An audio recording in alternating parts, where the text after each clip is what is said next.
Coming up, if you've ever wondered just what the heck people are thinking when they do dumb things, you're not alone. Join us for some stories of stupidity that you have to hear to believe. It's Real Stories, Fake Smarts on B Squared, and that starts right now.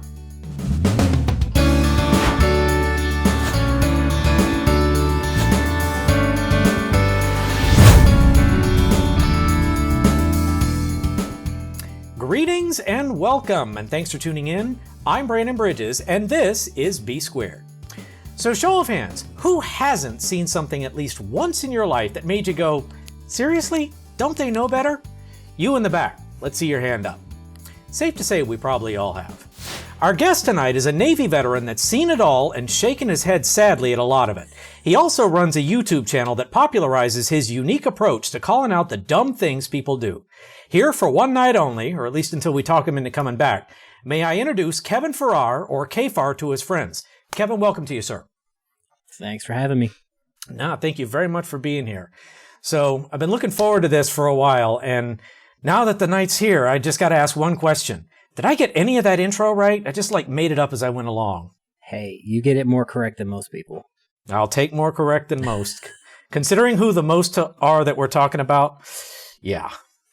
So now this is going to be good. And like I said, very happy to have you here. Very excited for tonight. And for everybody watching, we've got a good show for you tonight. If you didn't know, K-Far just passed his 5,000th subscriber. It's been a couple of weeks now, right? I think it's been a week and some change. A week and some change. And just curious, has my recommendation that we call you 5K-Far officially sailed? It is not caught on. Oh, well, we tried.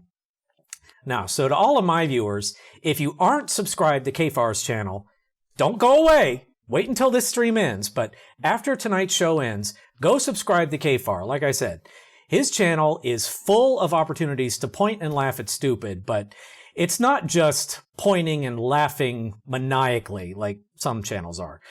His approach is unique, in my experience at least, in that he's a chill dude, and he brings an air of common sense and, frankly, just commonality to it. So, very enjoyable to watch. So, why don't we talk about your channel a little bit? So, I don't want to put words in your mouth, but if memory serves, you got your start while Schrodinger was still with us based on some of the stuff that he was doing. So, why don't you tell us a little bit? Yeah, so at the time I was just kind of bored being up in the middle of the night, and I started making videos, and I ran across a sovereign citizen type guy who in the middle of the video was just like, kick rocks, and I'm just like, I think I know who will enjoy this video. So I started just kind of making videos at that point, and then I guess either Schrodinger's cat or Kick found it, and then I got a comment from Schrodinger's cat say, hey, can I show this channel or show this video on my channel? And I'm just like, absolutely. And I thought it was just going to cut me out, put him in, and then point at it. And then he just showed my video in its entirety. And I'm just like, I was blown away that he did that. And that was kind of how I became aware of you. I remember on one of his live streams, he actually promoted your channel, and I think at that point your name still had the X's in it, but I remember he plugged the heck out of your channel, and it took me a while to actually go and actually subscribe because, I'm perennially late to everything, but yes. And I admit it, but I have never regretted it. I mean, you've always had some good content, and if the great cat were still with us, I think he'd be very proud to see how your channel has grown and flourished. Yeah, I believe it was him or one of the other creators were like, hey, you need to cut your name down more to make it more findable on YouTube. And I'm just like, because I was just using my gamer tag for Xbox Live for the longest time. And then I'm like, well, I'll just use K-Far because that's part of my name. And here we are. There you go. I'm resisting the urge to say something like, and you've come so K-Far in the time since then. Hey. That's fine. Not all of my word plays are going to be funny, just so you know. But I appreciate that you laugh good-naturedly anyway. Hey, I try my best. There you go. I am a, Navy kiss ass at heart. So you've been through worse stuff than bad wordplay, I dare say. Oh, 1,000%. Oh, there we go. I can just imagine. I've never been active duty, but I've worked with the military this is 2022, for almost 15 years now. So based on some of the things I've seen, I can just imagine some of the things that you've seen. So many kudos to you for surviving it. Yeah. It took a lot out of me. Gave up my knees and my back. I hear that a lot. But hey, you were within spitting distance of the Enterprise at one point, if memory serves, right? I was indeed. There you go. I was indeed. And I've got to add, the Trekkie in me has to ask, is it as impressive looking in person as it was in Star Trek 4? No. No, they always hype things up for the movies. So before we go on, our broadcast tonight is made possible by our friends at Riverside FM. When you need a studio quality podcast, Riverside's the place to go. Record audio and video from participants individually, then mix together in the editor of your choice, and wind up with the podcast of your dreams. Riverside. Better than pod people, they're the podcast people. All right. I'd be lying if I said that was a good one. That was a good one. Thank you. I thought that one up about a half hour ago, and, you'd only get so many opportunities in life to say something like, better than pod people, they're the podcast people. And probably the only way I'm ever going to get away with that is that they are not sponsoring this video. I shudder to think what copy they would have given me if they were. So we talked a little bit about how KFAR's channel focuses on calling out a particular kind of stupid, but it's not just ordinary, everyday stupid, because if you were doing that, you wouldn't have time for anything else. Tell us a little bit about your particular chosen subject matter. You touched on it a minute ago, but expand. So I started with the intentions of only covering sovereign citizens, but I've been watching, like you said, Schrodinger's cat. I was watching Donut Operator 4 or 5 years ago, and he did sovereign citizen bingo, and I'm just like, what is this? And I kind of looked into it, found Schrodinger's cat, then I found Artie, Kick, Radical. So I've been watching them for forever. And then I kind of found auditors, and then Moors, which are the absolute peak of stupidity. And then I've just kind of fallen into the normal thing, Karens, because I have a background in, my education, which is in criminal justice. I'm working on my Homeland Security degree, so I kind of have a background in laws and whatnot. So I've been covering more just dumb people lately. And if Rogue Nation is watching, you heard it here first. KFAR is educated and getting smarter, aka smarter than you, all the time. So just you think about that, little mister. Sorry, I had to. No, that's fine. He tried to claim that they have a guy with doctorates on their side, and I'm just like, cool, so do we. Like, if but they he didn't pitch himself, somebody else. If they have a guy with a doctorate in their camp, then we clearly need to launch a rescue mission because the guy's being held hostage. Oh yeah, he's there against his will for sure. Yeah, unlike the Frauditor and Sovset Watch community, we've got not that kind of Dr. Matt comes to mind, but there have been several others that I've seen. What's his name? PhD Tony. Yes, I think he was on. I think he was on Schrodinger's cat. Yeah, I think he was on a couple of his streams. I know he's been on a couple of other people's streams that are a little smaller. But it's just like, your community's made of people who do meth and don't know the law. But please keep, claiming the educational high ground. You should have just said, made up of people like Broken System, Broken Trust. You could have saved yourself a few words there. So I've been trying more and more to lean away from him. I think everybody has, from what I've seen. We made his situation personal, and we realized that we made it personal. Now we're kind of trying to lean away from him. We're hoping if we lean away, he'll just go away. Yeah. What's that? That reminds me of that movie line, give me what I want and I'll go away. Yeah. We gave him what he wanted and he still didn't go away. So now we just He's still tagging us. He's still tagging all of us in his community tab and in his videos. And it's like, it's because our community is the only people who watch his videos at this point. Mm-hmm. And we watch it for the entertainment value, not exactly. We're doing it to correct and laugh at him. Mm-hmm. So For benefit of my audience who may or may not be familiar with what sovsits and frauditors are, we should probably explain what we mean by those terms, because we're going to be using them a lot tonight, I have a feeling. So, to start, sovereign citizens probably... Sovereign citizen would be the gateway guy. So he's the weed of the crazies. Sovereigns don't believe in, taxes. They think every single constitutional amendment, what it says on the paper is exactly what should happen in real life, which, everything has limits to what's going on. They really like the Second Amendment, the First Amendment. They'll go all the way to the amendments, and then they'll jump over the 10th like it doesn't exist. Auditors like to use the First Amendment, and some of them started doing the Second Amendment to get whatever they want. Go to courthouses, harass people, go to traffic stops that they have nothing to do with, harass them. Lately they've been trying to go to more government-type buildings simply because of the pandemic. No police station, no police department is trying to arrest anyone. When I was working, we'd bring in 1 or 2 people a night when this stuff started. But before that, we were bringing in like 10 or 20. Because they got to the point where they're like, hey, if it's not domestic or they're killing someone, just give them a ticket and let them go. So I feel like auditors especially are taking advantage of this. Moors they think America's Morocco.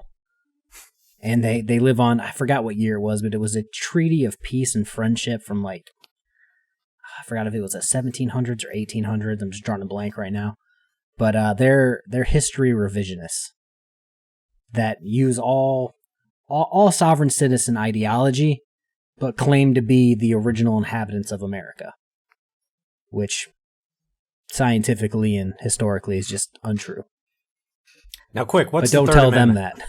Yeah. The Third Amendment is, now don't quote me word for word, but it's about housing troops during wartime, which hasn't been relevant in any of our lifetimes. I just did that because I know that's, what's his name? Fake news, real egg beater, or real egg beater.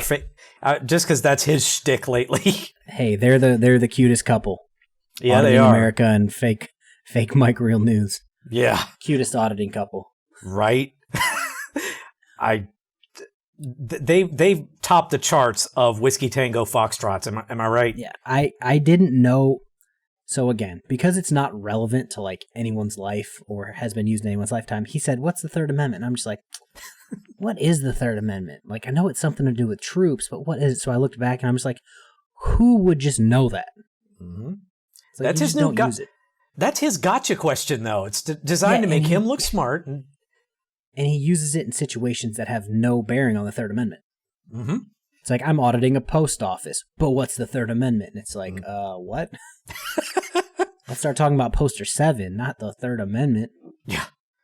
And they all get Poster 7 wrong. They read over. I actually, I forget who it was, but someone in the community did. That guy that showed up at the post office and he was packing, and they got the cops called. Tones. It was Tones because the guy wouldn't leave, and he ended up having a very small gun in his pocket. Yes, and it's I don't know if you've ever carried a gun in general, but if you have a gun on you, you don't forget that you have a gun on you. No, and you especially don't carry it on that kind of property, because that's. I know another auditor tried to do it. I think I've done videos on him. Kick had him on an interview. Auditing America: Last Days of Freedom, I think his channel is. But yeah, Kick had him on and made fun of him because he brought his gun to federal property, and he's like, "Oh, I was just testing them," and I'm just like, "Well, that's not what I would do," but okay. No, that's why I live in a house and he lives in a car with his family. So And to anybody out there, doing a Second Amendment audit of anything, not a smart idea. Not smart at all. Oh, I did that one. Is News Now OKC did a Second Amendment audit of a park because he. Oh yeah, the one where the cop showed up with the big rifle. Yeah. How familiar are you with rifles? passing familiarity. I know enough to know that a rifle is larger than a pistol, which makes it more So do you know powerful. what an AR-15 pistol is? If I'm not mistaken, it's something that's configured such that it legally qualifies as a pistol, but visually it resembles a rifle. Yes, it's literally a AR-15 without a stock and a shorter barrel. And you can get stocks for them, which it's a weird ATF thing at the moment, which I'll claim I'm a little more sovereign than most of the other creators, where the gun law thing kind of irks me a little bit, but you can get stocks and it'll become a short barrel rifle, which is illegal unless you have the stamp that says you can have it. Right. So he went into the park with an AR-15 pistol with a stock on it. And they thought it was a rifle, but it was technically a pistol. So like they were both wrong and both right, but I'm not going to make that. That's not a life choice I would make, to be run up in a park with body armor and a gun and be like, oh, I'm just here flexing my rights. It sounds like a trick that he learned from News Now Omaha. The guy that goes around, acts suspiciously, like rolling around on the ground, putting his hands in his pockets, wearing hoods and sunglasses, and I just don't get it. He carries around a rifle case. That's right. Has what is it? I don't even have one anymore. One of the little sticks that you put your phone on so you can, like a selfie stick kind of, but it's got a pistol grip for it, and he practices pulling it out from behind his back like it's a gun. And I'm just like, again, that's not what I would do, but to each their own. News Now, suicide by cop. And it's amazing to me that he hasn't gotten what's coming to him yet, but he's gotten arrested plenty of times. Unfortunately, I've made a video that I've since taken down because it was during the monetization process, and I'm just like, I don't need YouTube to see this. It was a guy who literally got out of his car and went like this and just kept going. And they just lit him up on the side of the road. And I'm like, I don't want this to happen to Floyd, but if he continues down the road he's going, this is going to be Floyd. Well, and the funniest thing to all of these soft citizen frauditors especially, is we talk a lot about all of these people are unemployed. And for the most part, yeah. Yeah. And I think a lot of us should just start saying unemployable. Because you think about it, how many of them make themselves unemployable? Bingo. Because think about the arrest records that some of these people have. Oh, I literally told, I don't know if you caught all of the conversation with Rogue Nation yesterday, or this morning, or last night. I missed some at of it. 2 o'clock in the morning. When that comment thread past 40, I was like, okay. I woke up, it was like 65, and I was like, what did I miss? He's like, you don't know the law. You don't know the law. And I'm like, our criminal histories tell a different story. Like, I've never been arrested. I've had cuffs on, yes, but I've never been arrested. But that was because training. That's the only reason I've had cuffs on. I was just going to say, if you've had cuffs on, we here at B Squared don't kink shame. Yeah. Hey, I think that should be the community's motto. Because I feel like at this point, everybody in the community is saying it. Yeah. But yeah, so I've had them on for training. I've been arrested for training. These people have been arrested for the poor life choices they made. And then they'll get on YouTube and be like, oh, please donate. I don't have money to do this or this. And it's like, well, that's your fault. Right. Like every single News Now Omaha live stream is him e-begging to pay 20 tickets. So you could say you got arrested for practice knowing how to arrest someone. They get arrested for practice at being better at being arrested. Yeah. Yeah. And it's just like I love Tone's video. I wish I could have played it yesterday and tag him in it, but I'm like, I know Tones has a video coming out. But that's the guy that wants to talk really hard over Facebook. And I'm like, you got blown over by the wind and then you just all the way down the side of the building. Like, come on, bud. Yeah. I watched that video today too, and that guy was obviously hamming it up. Oh, and yeah, for sure. When he fell and magically was just like, oh, I'm going to fall and die, but, oh. Like, come on, man. He wasn't falling. He wasn't falling. He was doing what looked like a ballet move. I mean, not that I claim to be an expert in ballet. Hey. Don't say that about me. He tried to do a ballet move, and he wasn't an expert either. Damn straight. It's just that these are the type of people that we deal with in the community, and it's getting to the point where it's not even just like trying to correct or make fun of stupid. It's just like trying to inform normal people, hey, don't get caught up in this type of behavior because nothing good can come from it. And that's why it's so important that we do things like that. We cover people like Chili with, in my mind, he'd be mostly harmless if it wasn't for the fact that he sells those trifolds of his and people actually those indestructible trifolds. Those indestructible trifolds. And it took Blue Bacon, what, half an hour to debunk every single piece of that? The problem is that you can't do that in front of Chili. Because I'm assuming you watched the Team Skeptic debate. No, PhD Tony was there. I've only seen bits and pieces of that, but I know which one you're talking about. Yeah, it was like Artie, Team Skeptic, PhD Tony, and Kick. Yeah. And as they would debunk his argument, he would shift the goalposts. And then once the goalposts couldn't get shifted anymore, he's like, well, I'll hold you down in the cage and fight you. And I'm just like, bud, that's not how a debate works. No.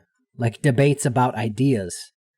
And it's like, if you want to come at the people who are going to want to, like, you know, able to fight you in the community, like, maybe come at somebody like me. Like, okay, like, oh, if you want to do it, okay. Like, come to find out he's only like 5'6", and he's almost 50 years old. And I'm just like, I would feel kind of bad. I think I'm the youngest. I'm trying to think now. I think I'm technically like the youngest person in the community that does all this stuff. Wow. And I'm still 31, so it's like I'm still not a young man by any means. Hey, watch what you say. Some people on this stream are 36 and getting ready to turn 37. So you enjoy your youth while you've got it, young fella. I'm 31, about to be 76. So okay, fair enough. You are a veteran of the Navy, so that's good for 7 years for every year. Nah, and that's so by any means, Chili is old enough to know better, and that too is kind of the point with all these people. In theory, they're old enough to know better, but like we said earlier, because they're nigh unemployable, if not flat out unemployable, it's the only thing they can do. And it seems like of late, some of them are like just throwing out the whole First Amendment thing, and they're just doing whatever they can do to get attention. Like, notice me, notice me. So in my head, like right now, I keep saying, in the community that we're all in, there's not a million people trying to make these videos because it's difficult. It's not drama, but it could be dangerous. Like we all get threats all the time from all these auditors. They'll file false copyright strikes to try to take our pages down because they chalk federal fair use laws up as another law that they just don't understand. It's difficult. But in their community, any dumb shit can put a camera in a cop's face and then do something illegal and get arrested. Anyone can do that. Auditors prove that. They have zero education in an iPhone 1. Yeah. And then they'll get views. Now I'm moving into Rogue Nation again. He has a lot more subscribers than me, a lot more views than me, a lot more videos than me, and a lot more time on YouTube than me. And he's like, oh, well, you only have 5,000 subscribers. And I'm just like, well, yeah, because I'm not rolling around on the ground and getting arrested for views.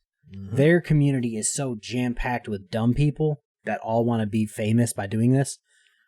You have to go out with the intentions of being as crazy as you can be, as extra as you can be, to get the views. That's why you'll see him, like, back in the day. So we have a little group chat. I'm not going to tell you who's in it because I don't know if they want me to, but we'll talk through videos, law, stuff of that nature. And just drew a blank on what I was talking about. Thank you, Navy. My brain is mashed potatoes sometimes. Oh my God. Let me try to get it back. It's like my granddad always used to say, if that's the worst thing you do, if losing your train of thought is the worst thing you do today, then it's a good day. It happens to me more often than I'd like to say. Before the Navy, I played football my entire life, played basketball, baseball. I've had like 6 to 8 concussions. Like my brain is just ready to ooze out my ears at this point. Oh my God. What was I saying? It's all right. We all have days like that. And take it from one who knows. You'll have more next year and more after that. More of those days next year and more after that. Just something to look forward to. Oh, man, that was going to be such a good comment, and I just dropped the ball on it. It's all right. If it comes back to you, just let me know. All these people just do extra stuff, and their community is just so jam-packed with these people because it's easy. So they have to be extra about it. And yeah, that's why you see them actively doing more. News Now Omaha, perfect example. Oh, I remember now. Ironton Auditor. We watched a couple of his videos, and we're just like, it's the guy who Chili left in Ironton, Ohio. Gotcha. To continue doing his stuff, but he's nowhere near the same personality as Chili. So some of his audits have been real audits where he'll sit there, not speak, just record. Won't make it about him, won't try to make it about the First Amendment, Fourth Amendment, Fifth Amendment. He'll just record. And I'm like, if you don't see those type of old school auditors who are literally just about recording the police and not making it about them. They were real, I don't want to say journalists, but yeah, like I would count that as a news story. You're recording the police. If anything happens, you have it as unbiased as it can be. You don't see those anymore because those aren't the type of videos that people watch. And the distinction that you just made is an important one. So I actually studied journalism and broadcasting in college. And by the way, if you ever take a pop quiz and a vocabulary term of IFB shows up, it's not internal fantasy ballistics like I thought it was in college, just so you know. Dr. Farmer, I promise I have learned something since then. I've learned one thing since 2007. But the distinction that you just made is important because when you're learning journalism, the first rule of journalism is you are not the story. You are there to observe it. Now, merely by being there, you do kind of impact it. It's kind of like what they were talking about on Kickstream yesterday with the Nevada judges folks. Oh, our Nevada judges, yeah. Yeah, and if your people aren't subscribed to him, go run over there and throw him a subscribe and a like and all that jazz. Great channel. Yeah, it is. And I like the point that they made, though, about how the mere act of observing a proceeding can affect the outcome. Well, maybe not the outcome, but you can affect how you get there. And they teach you that when you're a journalist. You have to be there and observe without being obtrusive. Now, when you look at all of these independent journalists that are defending our First Amendment rights, do they follow that simple rule of journalism? Absolutely not. Damn Skippy. And the thing is, they make themselves the story. Some of them worse than others. Glenn Serio. He'll find you and he'll sweep the leg, okay? Yes, he will. Well, that's if he can get close enough to you. I know some people catch an olfactory glimpse of him, shall we say. He's like Jabba the Hutt, okay? Their species aren't meant for a marathon, but they're very quick. Yep. I don't know. If I got an olfactory glimpse of him, I'd run in the other direction. I made it the other day because one of the guys is like, I'm a journalist. And I'm just like, I have more subscribers and views than him, and I'm not a journalist. And they're like, oh, well, here's my credentials. And it was like a random thing he printed out and laminated. So I'm just like, I wrote in crayon, in capital and lowercase letters, I'm a journalist, KFAR News Network. There you go. And it's just like, if that's all it takes, then I'm a journalist now. Then everybody's a journalist. It's like, according to the First Amendment, we can all be journalists, but when it comes to courthouses and things, you have to like not apply to be a journalist, but you have to let them know who you are, who you're with, and then go accordingly. Not just show up one day and be like, I'm the journalist, what's up? That's what angers me the most. Yeah, it's equivalent. It's the journalistic equivalent of stolen valor almost. Because if anyone mistakes these people for being journalists of any kind, independent or otherwise, they give real journalists a bad name. That's my feeling. In my head, real journalists are, even the ones that are on TV talking are not real journalists. The journalists are the people. I don't know if you saw the story. I forgot which news network it was. They were in Ukraine and one of their camera people died. One of the reporters got injured. That's real journalism. Mm-hmm. You standing in a cop's face talking about a traffic stop that's not your own, that's not being a journalist. That's being a Karen. Yeah. Yeah, it is. So, yeah, I've drawn a lot of comparisons from watching all these videos with Karens and auditors because they're the exact same people, except for one does it with a camera and one is just loud for no reason. And all of them are like, I want a supervisor. And Van showed that has no bearing on the situation. The supervisor's just going to come and arrest you.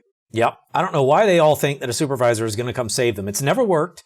All the Black's Law Dictionary quotes have never worked. It has worked on a few occasions, but I'm talking about 2 out of 1,000 cases it's worked. And sovereigns and auditors will point directly to those 2 cases and share the video. And I'm just like, but the other 998 times that it hasn't worked, that's what's supposed to happen. And the 2 that you found are abnormal. Mm-hmm. Well, in fairness, you could also say that most auditors and soft sits are also abnormal. So, just say. You're not wrong. So what I started to dive into earlier, and that I circled back because I didn't want to get too far ahead, but you mentioned that in some ways the community had made it personal against broken system, broken trust. You want to talk about an instance of someone making it personal? Let's talk about your friend and mine, Dr. Dave, the beer professor. Have you seen any of the goings on his channel lately? I say this all the time to my father-in-law. How to explain? So me and Dr. Dave, not even with the Irish Demon, that whole side of the community, we had beef that was completely made up by. Did you catch my hospital live stream when I was in the hospital or in the parking lot of the hospital, just live streaming because I was waiting to pick my father-in-law up? No, I missed that. Somebody hopped into my live stream and was like, Dr. Dave's talking junk about you. And I'm just like, I'm in the middle of a live stream. I'm not home. I'll check it out when I get home. Well, the only reason that Dr. Dave was talking junk about me specifically was because that same person jumped into his live stream and said that I was talking about him. And I'm just like, this is odd. And then you'll watch the whole video back to back, and there's like 3 or 4 people just stream jumping. Oh, this person's talking about you. This person's talking about you. And it's like, I'm talking about being at the hospital at like 11 o'clock at night. Like, I don't think Dr. Dave like even came up in that sense. So I know, like me personally, I think, like I'm just put my tinfoil fez on for a second. In my head, this could easily be an auditor with a sock account just trying to create more drama. Because, like, between Dr. Dave and a couple other people, like, I try to stay out of the drama, but I keep getting brought into it by other people because I tend to believe the facts other than people's word for it. But yeah, I know he did something to Telecline. He did that. He did something to Combat Wombat. And I'm just like, Dave, stop it. But at this point, like, I know they had a meltdown with, it's Dr. Dave, this random sub that might be a moderator, might be a producer, and his producer. They're all like, Dr. Dave and the Saul guy are having a beef with his female producer because she went into another person's live stream and was defending Dave. And they're mad at her for it. And I'm just like, that's a weird reason to be upset. Yeah. But yeah, moral of the story is don't copyright other people's videos because they're talking about you. Yeah. It's just a bad look. Yeah. Well, I dare say most people in the soft-sit and frauditor community, not the watcher community, but the frauditor and soft-sit community itself, they don't realize what bad optics are and that they have real consequences. Well, and that speaks to the heart of the hypocrisy of the frauditing community, I think, which is they want transparency for everybody else, but the second... But them. Yeah, and that was... So you remember a couple of weeks ago, I mentioned the Blue Bloods episode that had the frauditor in the teaser? I brought that up on Artie's stream because he didn't know about it. What'd they say? One of his recent ones. So, which was it? It was the Columbus Body Cam one. because normally those bigger body cam police channels don't do auditors. And that channel did auditors. And it's like the second time a channel like that's ever done auditors in like 2 or 3 years. And I'm just like, I specifically told them that you told me about the Blue Bloods episode where they had an auditor. And they're all like, oh, we're going to have to watch that episode to see if it's accurate. Well, and the interesting part to me isn't necessarily how they portrayed the guy. Because when I looked at the guy, he came across to me as a mixture of Broken System, Broken Trust, Tyrant Slayer Studios, and freaking media. I mean, that was how he was acting. But so he was a short, annoying guy. Actually, he was portrayed as a tall, lanky fellow with one of those stupid beanies. But lanky, yes. And but the funniest part to that wasn't just the way they portrayed him when he was out on the street corner doing his shtick. It was how they dealt with him farther into the episode, and it was brilliant. And it's actually kind of something along the lines of what Blue Bacon is doing. So what they did was the older retired police commissioner, I can't remember his name, pointed out the dad or Tom Selleck's father. Yes. I'm drawing a blank on his name, but yes, I know who you're talking about. Yeah, I watched up to like season 10 or something. Okay, so you know the continuity. Yeah. Well, the older retired police commissioner, he pointed out someone who tries so hard to highlight other people's crimes probably has an extensive closet of their own, or words to that effect.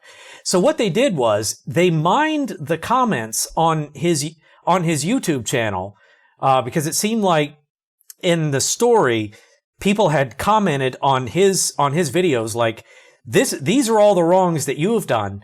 And they looked into him, and at the very end, the frauditor was back out on the street doing his thing when retired police commissioner comes up to him, introduces himself, and says, "Hey, I'm a big fan of yours. I want to support your work. And in fact, you've inspired me to start my own channel, and I'm going to start by doing a story about you and all the things that you've done as your comments section describes them."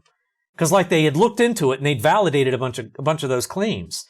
And I'm like, if our community doesn't do that, they probably should. We sneakily do this. Yep. We know more information. Like I said, auditors are just winging it at this point. Their main goal is to grift and to lie for views. Mm-hmm. We have a little bit more education, a little bit more, a couple more tools. Mm-hmm. Or understand the system a little bit more, where we've got backgrounds on almost all of these people. Like just yesterday, one of the auditors in Michigan, we found out that he was charged a year ago for going into a school with a camera and trying to record all of the classrooms. And it is someone that hangs out with Broken System, Broken Trust. Oh, no. But we're just like, and they never told us. You know what I mean? Like, I don't have a criminal record. I've gotten like 3 tickets, all for speeding because I had a fast car. That's it. That's the extent of my criminal history. And that's me being transparent. Like, you can fact check this stuff. They have these charges and won't tell you about them. They'll be like, oh no, I've beaten every charge that's come against me. And it's just like, except for that one. And again, that was sent to us by someone's family member. So it's just like, we don't necessarily do all the work ourselves. We don't do all the legwork. Because I've had subs email me random things that I didn't even know. And I'm just like, well, thank you. But they got 0 things, and we've got an ass load of just background on all these guys. And the thing to remember for any members of the frauditor community that are watching, Blue Bacon's not the only one who does what he does. He's just the one who's the most outspoken about it. So yeah, just think about that.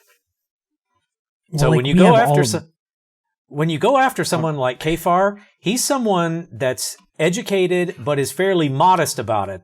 But you've got some others that don't talk about their educational backgrounds. So, like I said, you're going after the wrong people. And those that think Blue Bacon is the only one who does what he does, he may be the only one who lives at his address who does what he does, but he's not the only one who does what he does. Yeah. Like, we've got all of Josh's records all the way back to his first arrest for, I want to say it was embezzlement, like right after he got kicked out of the Marines.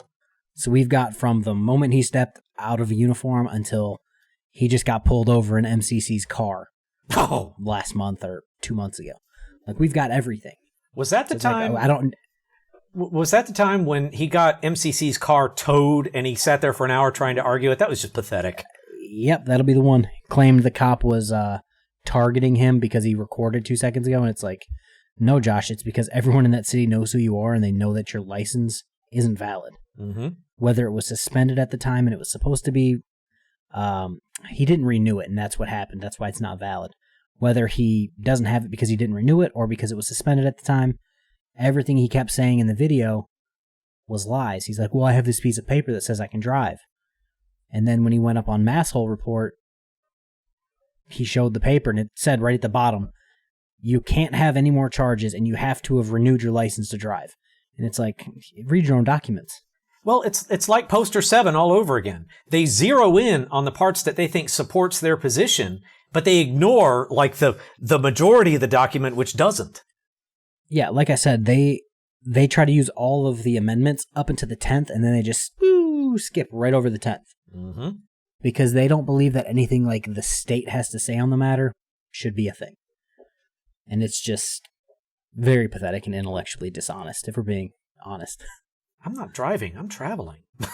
Yeah, like, they use, what is it, Black Laws Dictionary 2nd edition, simply because it's free online. It's the only reason they use it. But it's been updated. I forgot which edition it's up to, like the 11th edition. It's like, you're 9 editions behind. Mm-hmm. Like, and it's like everything's been updated for the times. And even for the 2nd edition, they were taking terms out of context according to that dictionary. Mm-hmm. It's what they do. They take stuff out of context just to support their own narrative. They'll take court decisions or Supreme Court opinions rather. They'll take those out of context. They'll read, they'll put it in their community tabs, the first 2 sentences, even though the opinion is 20 paragraphs long, and everything after those 2 sentences gives stipulations or just frankly debunks the first 2 sentences. And it's just like, you have to read the whole thing to understand what the actual opinion is. As far as I'm concerned, we need look no further to define frauditors taking things out of context than back to Broken System, Broken Trust. The hearing heard round the world where he claimed, Judge, I consulted with an attorney, when in fact he'd been interviewed on Artie's stream, Artie's Corporate Fiction. For those who aren't familiar, go subscribe. And Artie was like, no, he didn't consult with me. I'm not his attorney. I didn't give him legal advice. Yeah, it's like Artie and him had a conversation on YouTube. No, this is legal, this is illegal took place. Do this, do that. None of that took place. It was a dude in Michigan having a YouTube conversation with an attorney from, I think he's in New Jersey. Mm. So he's going to a state that I'm pretty sure Artie's not licensed in Michigan. So regardless of what he says, he's not the subject matter expert on the laws of Michigan. Mm-hmm. But he still claimed, I talked to an attorney. It's like, well, in what context did you talk to him? Mm-hmm. Yeah, it's crazy. It is crazy. It's the name of the game, bud. Yeah, it is. So what do you say we point and laugh at some stupid? Go for it. You guys didn't see it, but I just edited out where Kfar pointed at me and laughed, so I admit it, I'm stupid. I'm just kidding. I'm kidding. No. So, for background, the video that we're about to watch is from 2019, and it depicts an incident where a police officer visits an IRS field office to take care of some tax stuff, and the security guard draws his weapon on him. And this is body cam footage, so it's not the best quality, and you may have to kind of fill in the gaps with what they're saying in some places. But this is a couple of years old, but it's a good example of something that should never have happened. And we'll tell you what happened to the security guard in this incident, this unfortunate incident, at the end of the video. So I say we just do this like you would do one of your normal videos. We'll let it play for a minute, and then when something really dumb happens, we'll stop and point and laugh for a minute. What do you say? Sounds good. I like it when a plan comes together. So I'm going to skip through this first little bit. So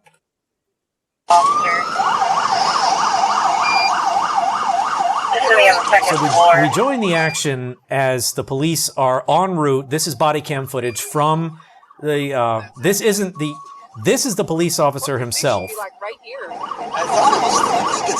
He's talking to the security guard who's off camera. No, it's on that side. And the guy's about to come into frame. And you see, this security guard already has his weapon drawn. And here's the officer. Now watch this guy. He's just keeping the coolest head possible while this security guard is like roided up. And you gotta admire this guy's coolness. So now here's the unit that's responding to the 911 call.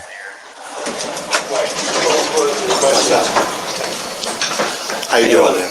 So I stopped up here to ask a question about. Gentlemen, I need to talk to you before he talks to you. All right, you hear that? Gentlemen, I need to talk to you before he talks to you. So regardless of what this security guard officer, whatever his job title was, whatever he has to say, they're going to take I think he's a sheriff deputy, I want to say. They're going to take his word for it before this piddly security officer. This security officer is probably the PayPal Patty equivalent, where, I went to the academy one time, but they kicked me out. And That's then he my never purse. did another I don't know push-up. you. Yeah, he never did another he never did another push-up, never did another sit-up again in his life.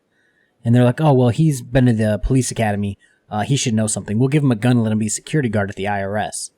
It's just like, man, it turns out that was a bad call. You were about to say he never did another purse, weren't you? Yes, I did. You done messed me up, bud. You done messed me up. It's what I do, brother. Nah, you want to talk about messed up? Watch this security guard. And like I said, the police officer here on the right, he keeps the most level head of anybody I've ever seen. Like in a situation like this, I could not stay this cool. I'm pretty sure I'd be yelling at this guy. He might have caught flack, but I'm 89.9% positive. If he would have pulled out his gun and shot that security guard, self-defense. Yeah, because it's not like he's undercover. It's not like he's not wearing his badge. He is still in uniform. And the first time he was like, "No, bro, it's cool. Like I'm a sheriff deputy." The security guard should have just been like, "My bad. I'm gonna go stand in my closet that I just came from." And the funniest part to that is he is in uniform, and when this security guard told him you can't have weapons here. He'll talk about it here in a little bit, but I'm pretty sure that the first thing he said was, "Do you have a locker or something that I can put my weapon in?" And the guy was like, "No, you just can't." So how familiar are you with? Probably not. So at my past job, as soon as you came into the garage to drop a prisoner off, we had 20 lock boxes. Unlock it, put your gun in, lock it, and then you take your key around the police station until you're ready to get back in your car. We had one at the back door, one at the front door for the jail. So you just do it. 1,000% completely reasonable question. Like, hey, if you guys don't want this, do you have a lockbox so I can just lock it up real quick? I'm pretty sure it's been a minute since I watched this. I'm pretty sure he said no. So he's like, then I'm going to run out to the car. Or he was either going to run out to the car and put it in there or just leave and come back off duty. And it's like, at no point was he ever aggressive. Was he ever threatening? He's just a sheriff deputy trying to get some tax stuff. Mm-hmm. And the guard told him, "No, you can't leave. You're guilty of bringing a weapon onto." I think the argument that the security guard tries to make here is, and we'll see it here in a few minutes, but the argument he tries to make, well, this is a federal building. You can't have a weapon in a federal building. It's not a federal building. It's a federal office in a commercially owned building, which is a much different scenario. So in my head, he would have been, in all honesty, in most federal buildings, if you're a cop, you can normally just come and go as you please. Mm-hmm.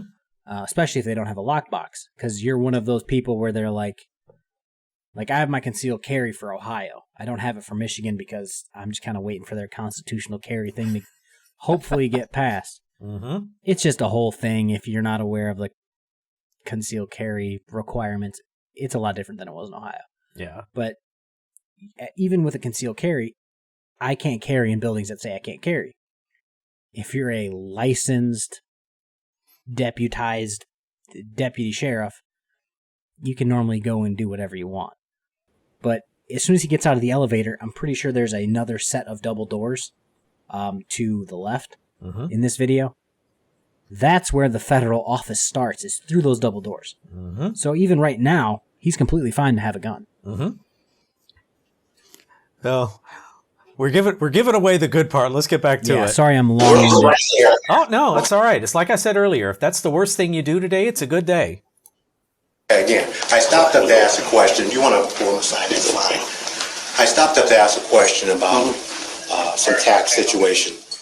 When I walked in, he said, if you're up here on official business, I said no. Well, that gentleman out there, he's not here on official business. He came in here with his weapons. I told him he couldn't have them. He had his hands on his weapons. I told him to remove his hands from his weapons.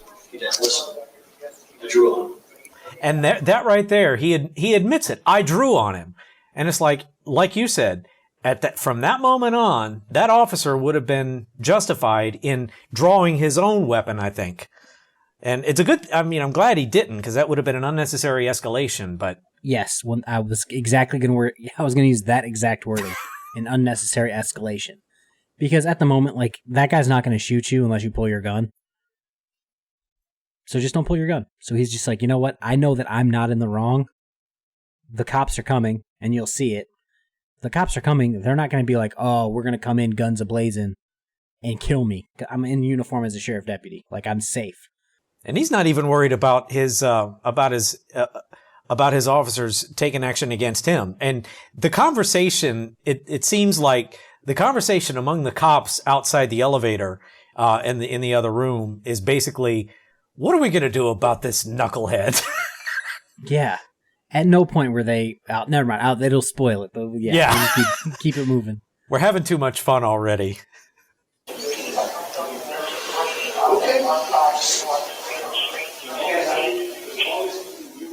Even if he's an officer? You're not allowed to have your weapons on federal property. Even us, even you, unless you're here on official business. Which right now, you're responding to a call. If you're here on official business, you're good to go.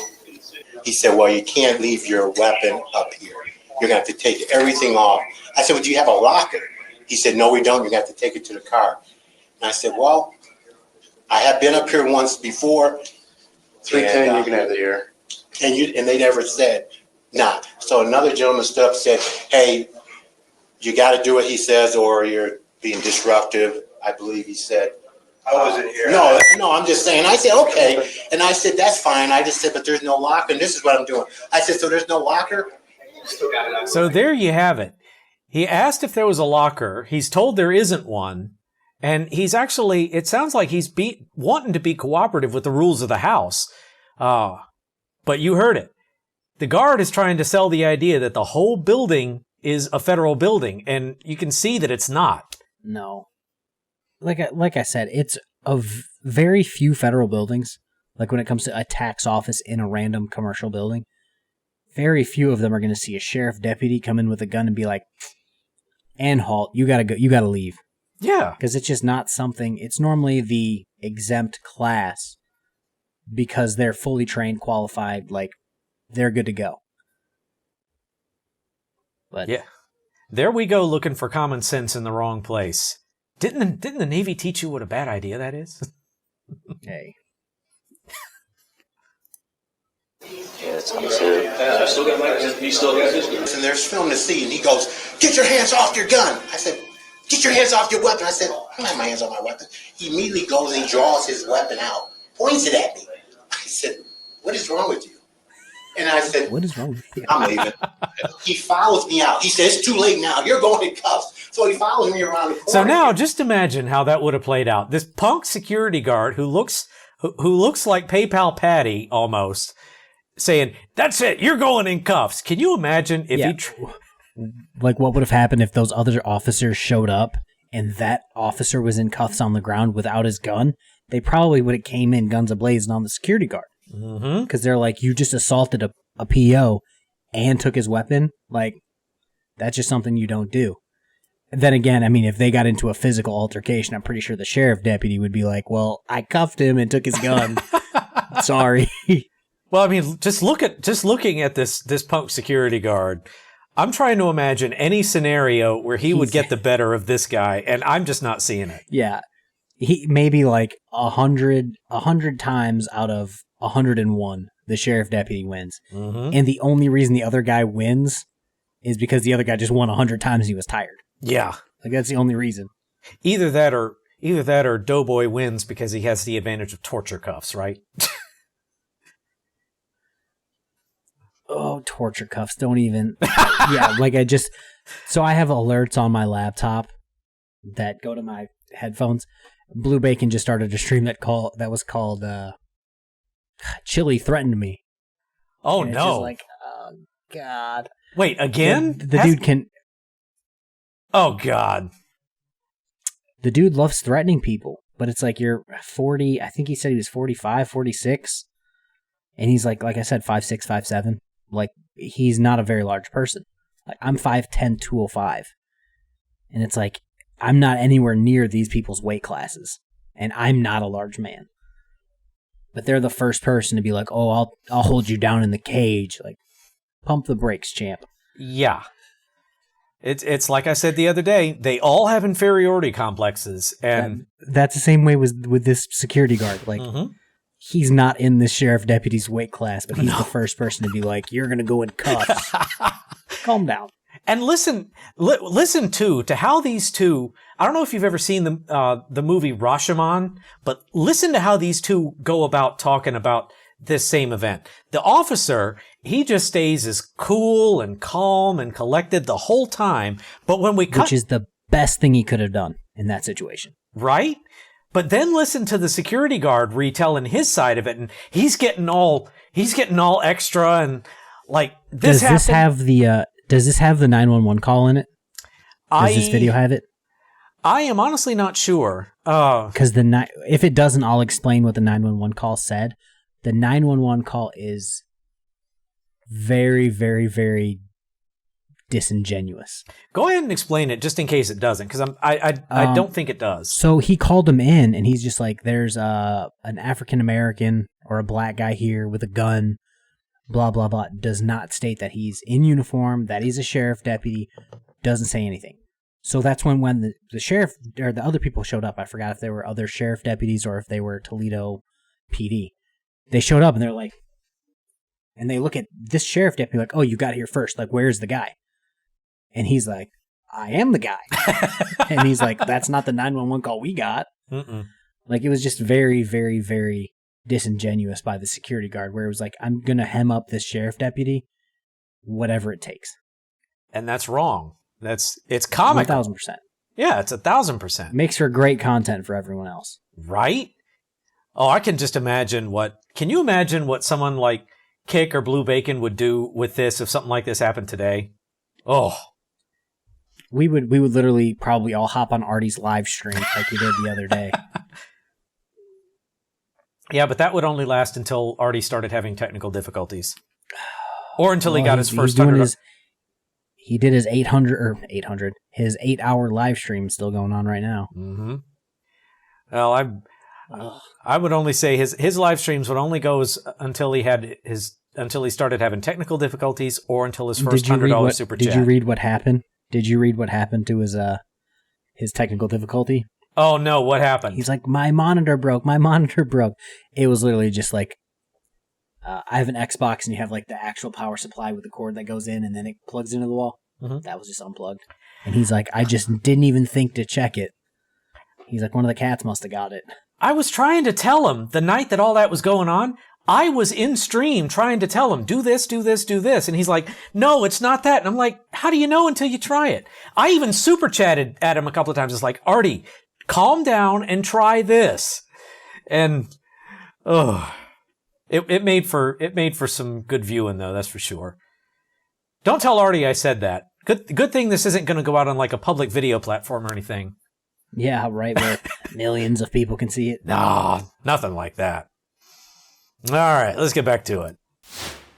And I said, you need to go back inside. I hit the elevator to get off. He said, no, He said, no, you're not getting off. Did you even, like, say anything to him that he I should? told him, I asked him, are you here on official business? He said, no.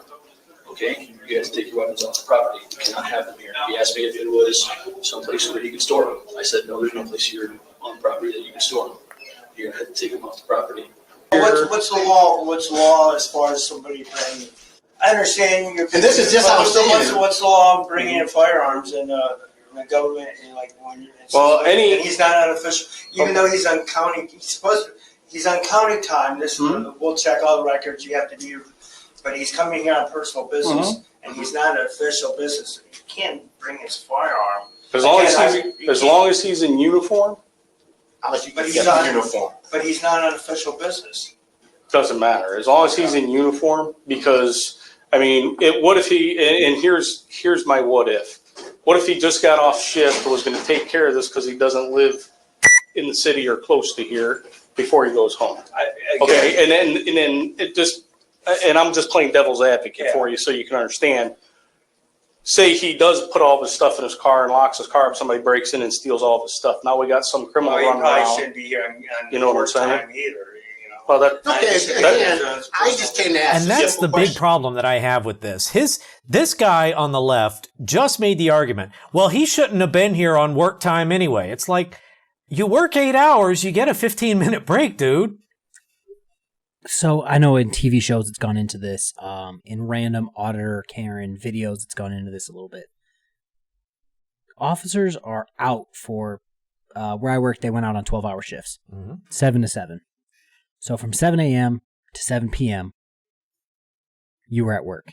Now we regularly on Sundays had giant cookouts. So for an hour, we didn't necessarily bring everyone in because if a car got dispatched, they would just go. They would just drop their dinner and go. We would sit there and eat for, 20, 30 minutes. And if something got dispatched, somebody would go. All good. Yeah, like you said, he was here. He's stopping to ask a question. He's not stopping to build the building. He's stopping to ask a question. Like 15 minutes in, out, done. If they were talking and he got dispatched somewhere, he would immediately leave. And that's No problem with it. And that's the point that the other deputy just made.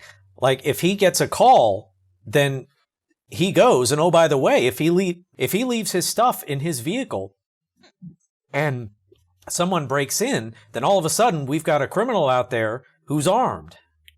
Yeah, who might not have had a gun to start and now has a gun. Mm-hmm. And if he has that gun, he's probably got all the extra mags for it. If he carries, I know where I was, you could carry a shotgun, an AR-15, or in combination with your handgun. So if he'd have left all that in the car, they would have a shotgun and a handgun, a shotgun and a rifle perhaps if you had both. And it's like, you're coming away with 2 or 3 guns if you break into his car. And that's bad. that's up to him. I got just that. trying to get all the facts He straight. said call because this. Yes, he pointed his gun at me. Arrest that son of a bitch. He arrested. You Did you hear can't point your that? Arrest that sumbitch. gun at someone. All the officers are on his This is side. a life-threatening What'd you situation. say? Yeah. All the officers are on his side. Oh, yeah. Well, that's why I say Nobody came out and were like, yeah, the security guard was right, you shouldn't have been here. Everybody's like, what is your security guard on today? Mm-hmm. Turned around and walked away, and he's still pointing at me straight. In front of other civilians. I didn't see that.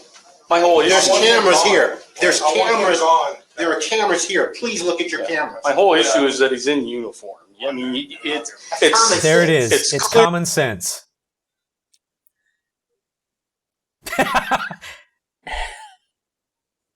I say it all the time. I preach intellectual honesty, common sense, and self-awareness. Everyone in the community that I cover lack all 3. Mm-hmm. And this this security guard, it has 0 common sense and 0 self-awareness. Mm-hmm. And lacks And then if you listen to the 911 tape, intellectually dishonest to boot. Like, come on now. Mm-hmm. Well, and don't you feel bad for this guy here, who it seems like he manages the building in some capacity, and he's there kind of I'm like, okay, I've got to kind of defend what this guy did because he works here, but even I don't believe it. That's the vibe I'm kind of getting off of him. That he is a deputy. No, yeah. That's like one of us coming up here dressed like this. I was told about this after the fact. Yeah, no, and I'm just saying, I mean, he can walk over to the government building and walk anywhere in government center he wants dressed like that. Yeah, okay. Okay, I mean, now if I go over there and I'm in civilian clothes, I have to secure my weapon. This is what happened. So. This is what happened to me. Okay, I was told that there was a security incident, and I didn't know. I didn't know. He's a hothead, and he's a wannabe, and he's going to cause an issue. He's a wannabe. He's a hothead, he's a wannabe, and he's going to cause an issue.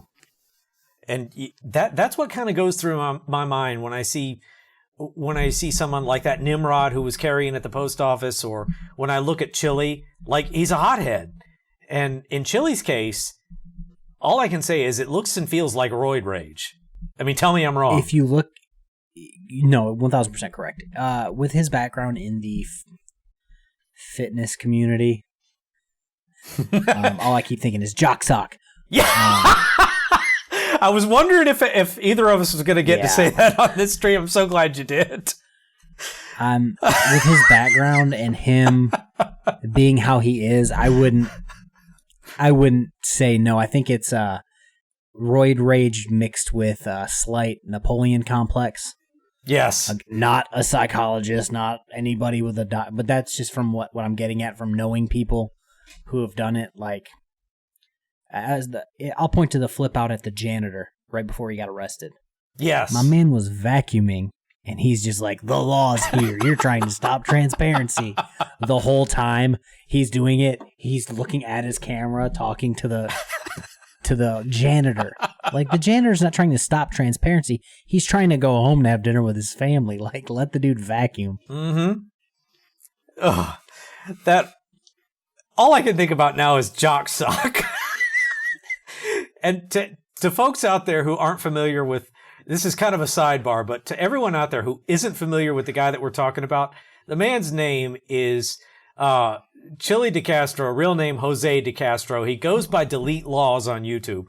Look him up, and no, don't look him up. Look up all the videos that KFAR has done about him, that Blue Bacon did about, even Van Balian did one about him. And that one is the best, because if you know Van Balian's style, trying to describe what Chili does in Van Balian's style, that was probably the most helpful. If they go look up jock sock right now, two videos will come up. One will come up from a person in our community that just started out, and another one will be somebody I've never heard before, but they have more views. But they're both Chili jock sock videos, which is shocking to me. And to be perfectly clear, if you're going to look that up, do not do it on a business computer. Do it on your own machine, because I guarantee you will get flagged. Your boss is going to look at you sideways for a long time. And they're right to. And they're right to, not just because of what the term looks like, but just as much because of what it'll return. I'm sorry, we're having way too much fun. Let's get back to this. You know what? They're going to point it right at me. I didn't know it was a law enforcement official. Yeah. So Neither did we when we came up there. So I came in, and I thought you were here to help, and I didn't know it was. No, it wasn't me. And you know what? I figured this guy's got some issues, so I'm going to just leave anyway. No, it's too late. I'm putting cuffs on you. Stop. And he comes out and he's screaming while pointing his gun at me. So when I pull my phone out to take a picture of it, he puts it away. I think, well, there's cameras in there anyway. Personally, I haul his ass in. I don't care if he's a FPS employee or not. There's no fucking reason. I quit carrying my gun up here when I was sworn because they said, well, you can't have it in here. I could go to the 7th floor. Yes, I can go to the 7th floor. And that's where I go. I'm in the building all the time. I serve subpoenas over here. So they had no problem with it. Right. And I only had one question. Once they said that, okay, I'll leave. He had a hard-on for me for the minute I walked in. And then you drew on him? He had his hands on his weapon. I gave him the whole time. I told him no fewer than 3 times his hands off his weapon. He wouldn't alternate from having his hand on his pistol to having his hand on his teeth to having his hand on his baton. So I told him to turn around, put his hands up, and get his hands on his weapon. And he didn't listen. Then he turned around and he was looking. I drew my gun on him. Once he walked away? And that's the key right there. Like, the officer basically signaled surrender and retreat, and this security guard was like chasing him. The sheriff deputy went, all right, I'll listen to exactly what you want me to do. You don't have a lockbox? I'll leave. All good. And this guy's like, nope. It's just... That takes chutzpah. It's depressing because in my head, so again, I don't know if you know what it takes to get a concealed carry permit, but in Ohio, it doesn't take very much. So in my head, this guy's got his concealed carry permit, applied to be a security guard, and they're like, yeah, we're going to hire you for this company, and we loan out to federal buildings. Good luck. So in my head, this guy's got very minimal training, and he just pulled his gun on a sheriff deputy. It's like 99.9% out of 100 times, that guy's dead. Mm-hmm. The sheriff deputy's going to drop him. He picked the right sheriff deputy on the right day. Mm-hmm. So if you're just Joe Schmo off the street who's just gotten this security job, which may or may not be a big thing, because for all we know, he's a contractor. I don't think they even say. But like, he's nothing. As far from official as it gets. And when you draw your weapon on the real thing, the genuine article, like, you better have some big time PC, because if you don't, like, reality is going to ensue. And if memory serves, reality ensues for this guy hard. Very quickly as well, yeah. And there's a part of the conversation coming up that I think it's one of the few parts of the conversation we hear clearly when I think you can almost hear it, that he's starting to think, oh crap, I might have done a bad thing with a capital B. So. I mean, he was facing me at first. I drew my weapon, told him to turn around, and then he kept on walking. I still had my weapon out, but I wasn't pointing at his back. And I'm here, and I've cut him here because he was violating my directives, and he just can't be here with weapons. He wasn't listening. Well, where did this happen? At right here or in the inside of the federal property? Well, if he was walking away, then obviously he was leaving. Yeah, the problem was he had ample time to listen to my directives before that.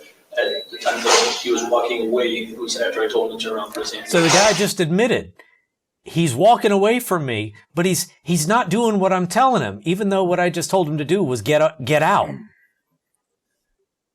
So with a concealed carry permit, I would never pull on anyone unless they're about to pull on me. And it seems like this guy pulled and the sheriff deputy went, okay, cool. On that note, I'll leave. Yeah. He didn't go, blah. He's not, Walker, Texas Ranger or anybody, or Raylan Givens from, Justified. He literally just went, cool. I'll be outside. I'll come back later. Mm-hmm. See ya. And this guy's like, I'm actually going to follow you and not let you leave. And you just heard him say, too, he had his hand on his weapon, then on his taser, then on his baton. But what's missing from that is he didn't draw his weapon, he didn't draw his taser, he didn't draw his baton. If anything, he was de-escalating the situation. This is a security guard that... People always give cops a hard time with, oh, he had his hand on his gun. He had his hand on his gun. Did he have his hand on his gun or were his hands on his hips? Because it's just super comfortable to just stand like that because it's an easy spot with either your belt, your gun, your taser, your baton. They're all located right here. And to just go like this, it's very comfortable. Especially if you're going to be standing for a long time just jibber-jabbering with somebody. Mm-hmm. Unless you have it like physically on your gun. Like, why even talk about it? Right?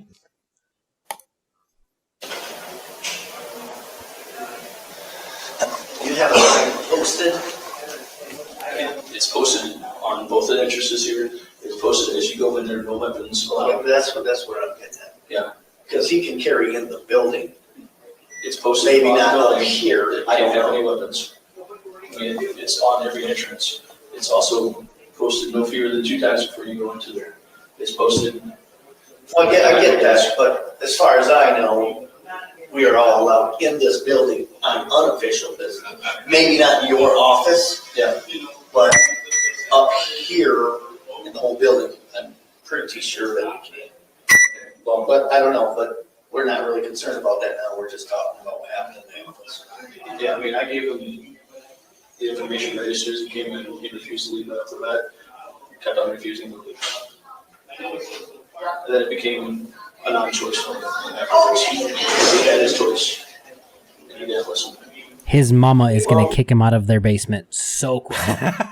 Yeah, and I don't know I don't know if you can hear this guy very clearly, but the security guard is basically saying, I was trying to go on a power trip, and this guy was no selling it, so I'm just trying to escalate to feel powerful. That's what I'm getting off of this. So like I said, this is just the right officer. He caught the right officer. Mm-hmm. I'm not going to say how to say this, how to explain. So I know of a few officers that had to have been bullies in high school, middle school, and they went to be an officer to just continue that. Mm-hmm. But 90% of officers aren't like that. If he would have got one of those like super alpha officers, he would be dead, or there would have been a shootout at the IRS office. Mm-hmm. Because most officers are going to be like, oh, so you're pointing a gun at me for the stupidest reasons after I offered to leave? Okay, cool.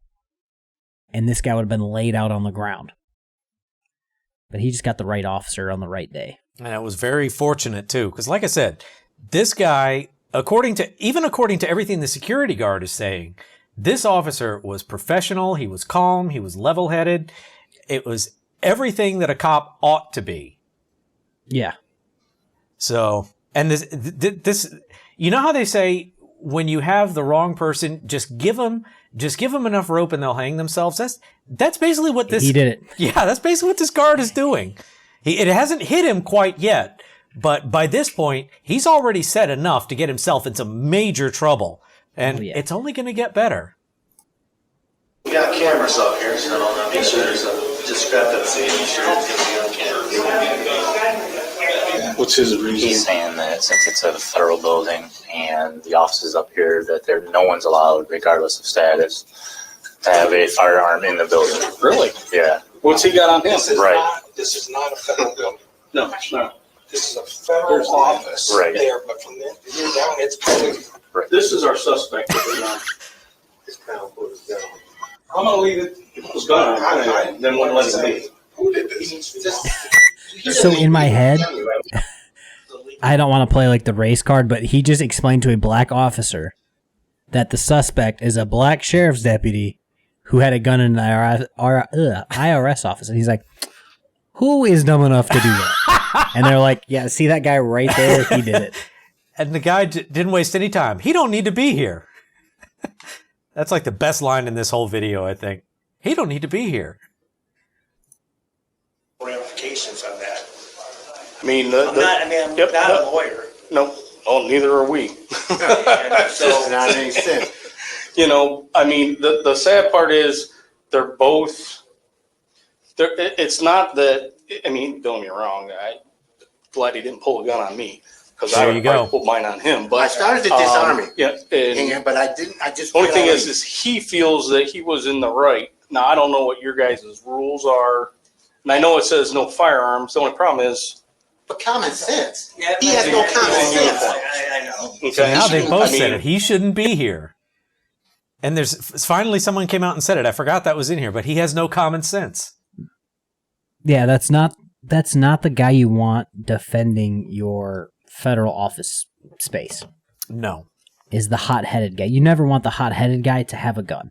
Like I said, I was more sovereign when it comes to like gun laws than most people in the community. I came into making these videos with everyone that is legally able to own a gun should have like 12 of them. Mm-hmm. And since watching these videos, I'm just like, some people are just too dumb to have guns. Mm-hmm. And somehow this dumb guy ended up in a federal office building with a gun. Insane. It would be different if he walked up here and was in city clothes and had a shirt on, and then he seen his shirt moving, he had a gun on. Exactly, that's what I that thought makes it a huge was. difference. That's what I thought it was. Joe Schmuck off the streets walks up here and it's That's open what carry and he's got his gun hanging out. You know what he It did? says downstairs, no weapons. When I got in the elevator to leave, he kept his gun out and kept his foot on the elevator. You're not going anywhere. Are you kidding me?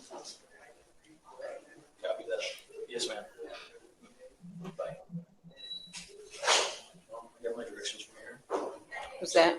I gotta go back in there, but Oh, you gotta wait out here, because you were the one that called and we gotta get this cleared up. yeah, and you were responding on official business, you can come in there.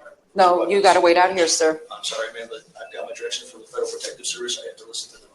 And that's the moment when he starts to realize what a hole he's dug. That he messed up. Like, oh, hey, I got to go back to work. And they're like, no. No. You got to deal with what you just started. Mm-hmm. And I think in a minute, someone's going to point out, you started this, and now that it's not going your way, you're trying to sneak away. And it's like, And he's like, I've got to listen to the federal. You don't have anything to say at that point. Yeah. You don't have anything to say at that point. It's like, oh, I got to go do this according to this. And it's like, well, no, you just pulled a gun on a sheriff deputy. I've got to listen to the Federal Protective Service. It's like, yeah, we're a little bit past that. Right? Where is your office? It's right here, right? Yes, sir. My duties to perform, I had to get back to them. All right, well, hold on 1 second, okay, man? I don't want it to get escalate any further, okay? Let me run it with my sergeant real quick. Because it's right here, right? The security guard, according to what he said, security guard said, you're not allowed to have your gun in here. At all. No one. At all. You can't. You got to go. So he proceeded to basically have a conversation with him like, really? Yeah. I mean, I'm a deputy. And at that point, And I just said, did they have a locker up yeah, there? he wants to take his gear off and everything. Right. So he draws his gun basically and points it at him. So he goes to leave. Because this is what he says. I'm doing like this. I said, you're telling me. He said, get your hands off your weapon. I said, what are you talking about? I'm just like this. He said, He doesn't understand. Okay, let me talk, camera. Here's Yeah, what I get. Is he okay to go back down to that office for now? It's right I there. don't think so. Okay. I He's think telling us, he's telling us from he just got the call. what I'm hearing right now, he needs to go. And that's what, I mean, I may be, from what I understand, Yeah, well, I agree. I don't know. call 212. Let's run that by them, because I don't think he should be. I agree. You got his, what was his side of the? He was trying to tell me we're not allowed in this building, period. Period. Right. With There we are. And did you hear that a second ago? They're discussing this guy, and someone actually said he may be going to jail. Not the deputy, but the guard. And it's like I said, it's one of those situations where going to jail would be the best case scenario. The worst case scenario, he would be laying on that office floor dead. Yeah. And like I believe it was the supervisor even said, "Oh, if it was me, I would have pulled my gun." Yeah. And that's And it's like, yeah. Well, and that alone should tell you something. Like, this guy was extraordinarily well managed when it came to his temper. You're as far as he was in that office. So now you got his side. The office. He's a time bomb. Yeah. he's a time bomb. And he's goofy as hell. I know, me too. So the gun pointed at him. These other guys. I have this one. So who's this guy right here? He has something to do with the building. He's not his boss, but he obviously works for the IRS. Okay, so this is a federal building. But no, there's a federal office. This is a federal office. Yeah. The building belongs to the city. I Belongs to walked city. through the federal office. Whoa, he should be in the office, and he got nothing to do with this mess out here. CPS or something like that, security. I mean, Yeah. then he's sitting there telling us you can't have a gun in the building. I'm like, well, then why is he walking around with a gun? Right. Exactly. Rules for thee, but not for me. Call 212 and make sure we get this done. Why didn't you say to 911 that he was a deputy sheriff? That was, I did tell him. because I don't think they told us. I called the FPS, I told him it was the deputy sheriff that was refusing my directions. If they had Yeah. any of the information I have. Yeah, they might not have. Did you feel threatened in any way? Yes, How so? he had his hand on his weapon, he wasn't listening to my Well, directions. did he draw? Did he act like he's going to draw? He had his hands on his weapons, he was not listening to my directions, and he had weapons here when he wasn't supposed to. But common sense says he's law enforcement. Yeah, he's here on government time, and his government time. If he would have explained that, and it not been a sheriff's deputy, he would have been 1,000% in the right. Yes. 1,000%. But because it was a uniformed, on-the-clock sheriff deputy, he looks like a moron. Yeah. Well, and like you said earlier, if he had applied even the smallest modicum of common sense to this situation, this wouldn't have happened. But what you've got someone here, this security guard comes across to me like someone who's very, I'm going to say simple in the interest of being tactful. He is very simple, and he's just blindly following what somebody told him without being situationally aware. That's how you can tell I've worked for the military for too long. I use words like situationally aware and DD 2062. If he would have called 911 and been like, yeah, can you guys come? There's a sheriff deputy with a gun in the building. The dispatcher would have been like, can you not be a moron? Thanks. Lose my number. Yeah. Yeah. It's like common sense and intellectual honesty damned this guy from the beginning. Mm-hmm. And like you were saying earlier, he was disingenuous with the 911 call because, so if we assume the best case scenario when the guard called 911, let's assume that he told them everything 100% accurate, just for the sake of argument. They just said dispatch did not pass that information on to us. Now, I don't know how dispatches tend to operate, but the sense that I get from everything that I've ever seen about law enforcement is when they have pertinent information like that, they'll pass it on. So my experience, sure. So my experience says because dispatch didn't pass it to the responding officers, they didn't have that information, which means the guy did not actually tell them. So yeah, so having experience doing a little bit of dispatching in my last job, we ran the non-emergency number, but we weren't 911, but if you called the station and you got us, we could dispatch out for you. Mm-hmm. If you told me what the person was wearing and it was like, oh, they're wearing a tracksuit. Well, okay, what brand? What color? What color's the stripes? Do they have, if they said, oh, and they have a giant spaghetti stain on their pocket, I would write down in the run, they have a giant spaghetti stain on their pocket. So that when the officers, because my thing is when I dispatch an officer, his life is in my hands because he only has the information that I put in the run. Mm-hmm. I could have just put black shirt, blue pants. Do you know how many people on a daily basis walk around with a black shirt and blue pants? Like 60% of people, I feel like, at this point. So you could be looking at anybody, but if it's like a black button-up shirt and a pair of blue sweatpants that have a giant hole in the left knee, then the officer shows up on scene and they're like, well, that's the guy we want. Mm-hmm. And this guy just decided, I'm going to give as little information and make it as vague as possible so that I can try to get my way. And it ended badly. And it just gets worse from here. Very badly. Yeah. Brett, did he draw his weapon? Does he have a holster? A lot of times we go like this. Yeah. I'm sorry, man, but. No, well, was he like this or was his hand? He had his hand. And she just tried to explain exactly what I did. Yeah. Where, now, was he sitting like this or was he having his hand on his gun, like getting ready to draw on you like it was the Wild Wild West?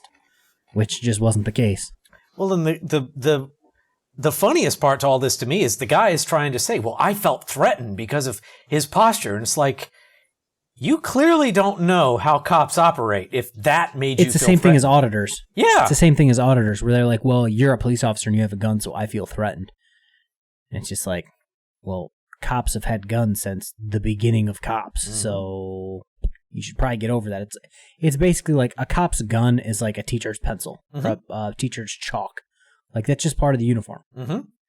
Why be scared of it? Yeah. If you're not doing something completely ass backwards, it's a paperweight on his hip. Yeah. He's trained to use it.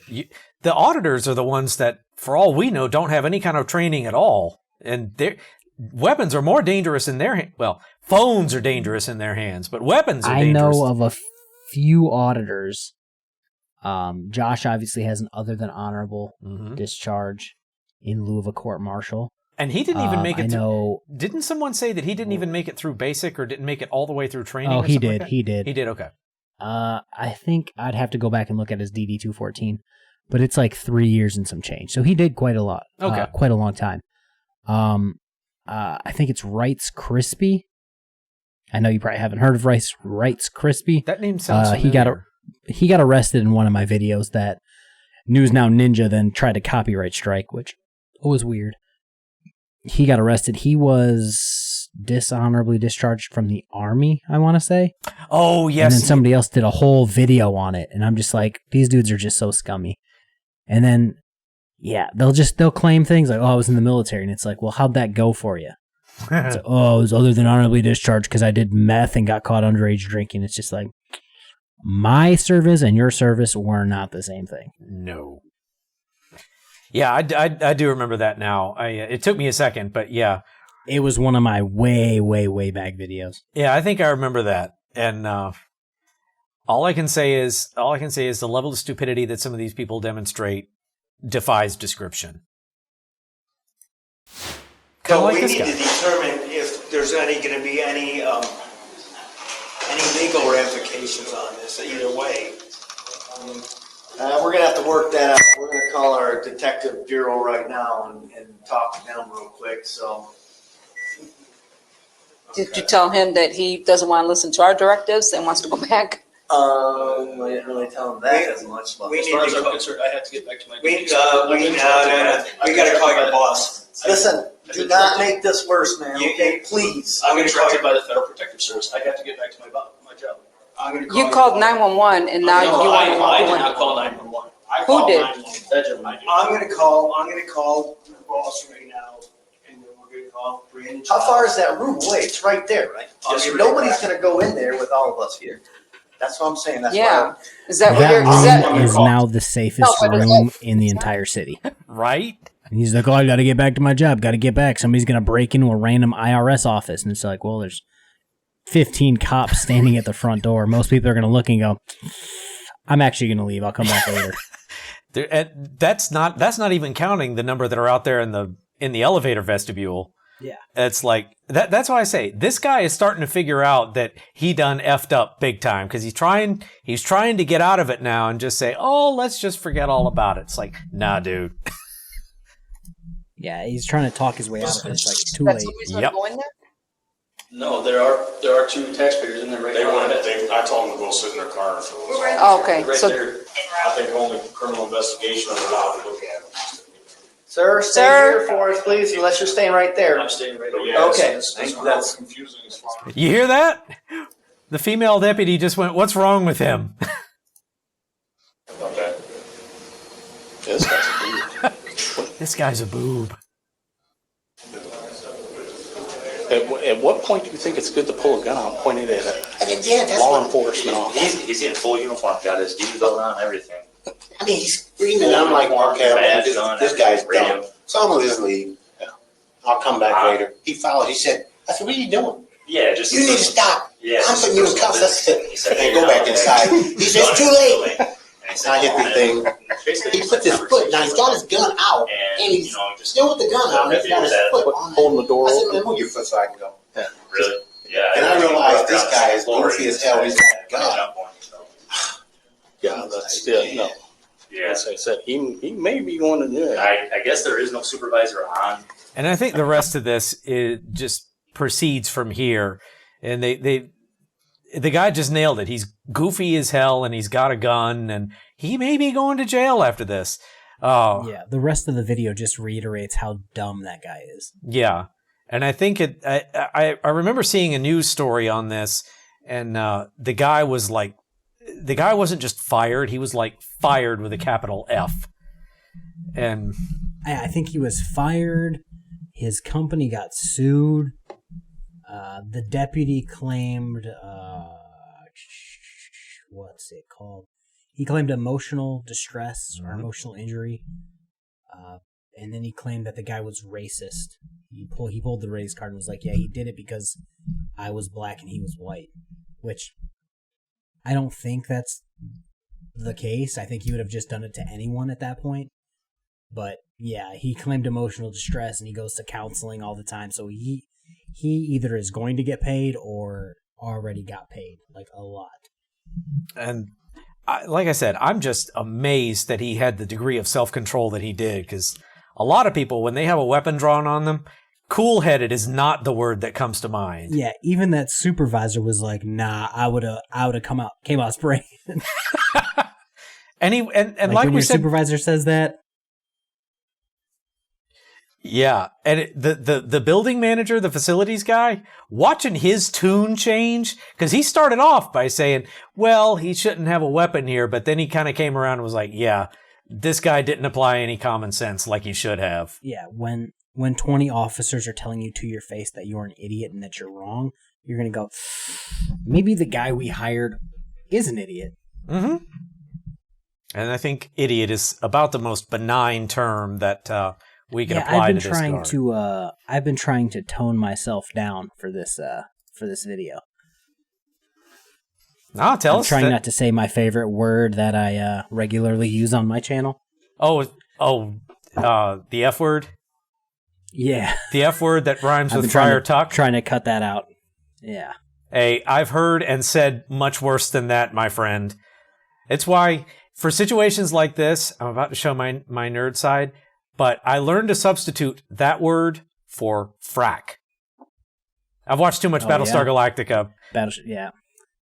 Yeah. I just watched it all, the new series, the last new series on, I think it was like Hulu not too long ago. Mm.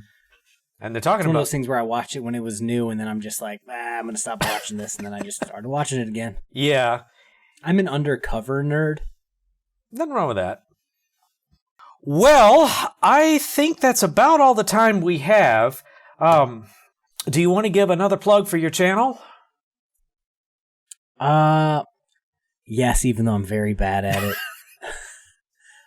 It's just because I just changed the name. I think I've only pitched my channel on my channel like twice.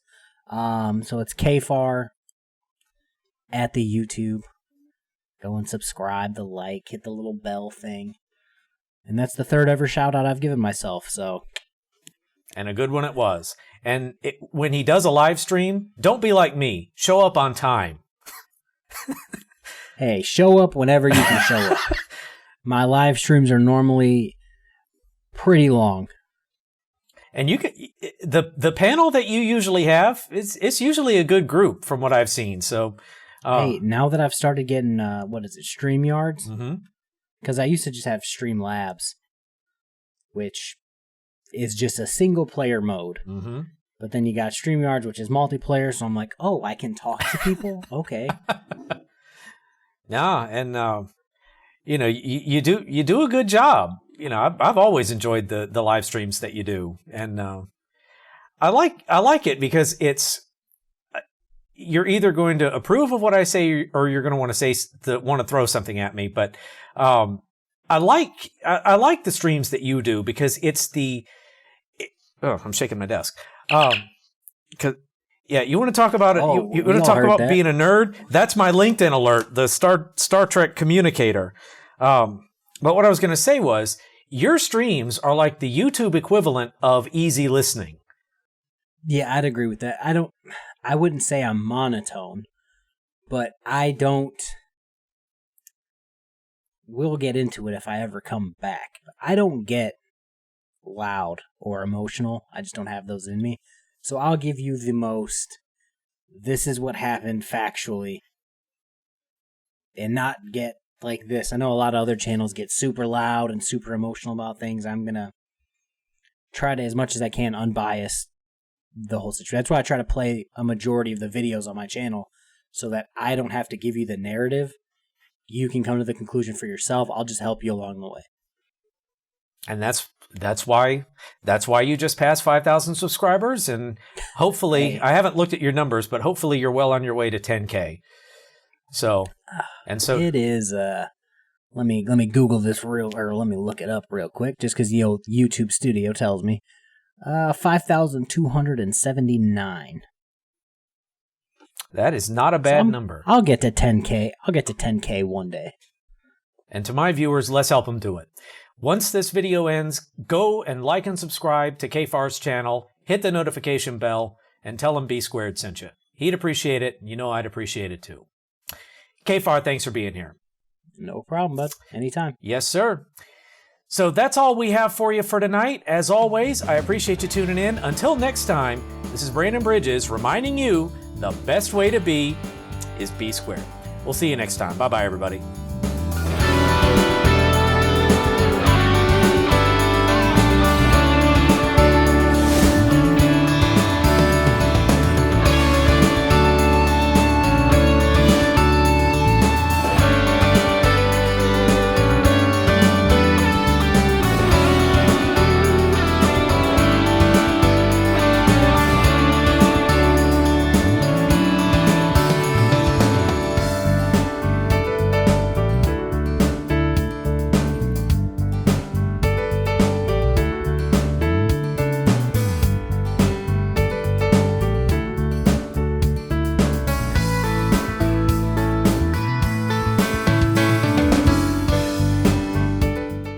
TNPIR 4002 says screw Flanders.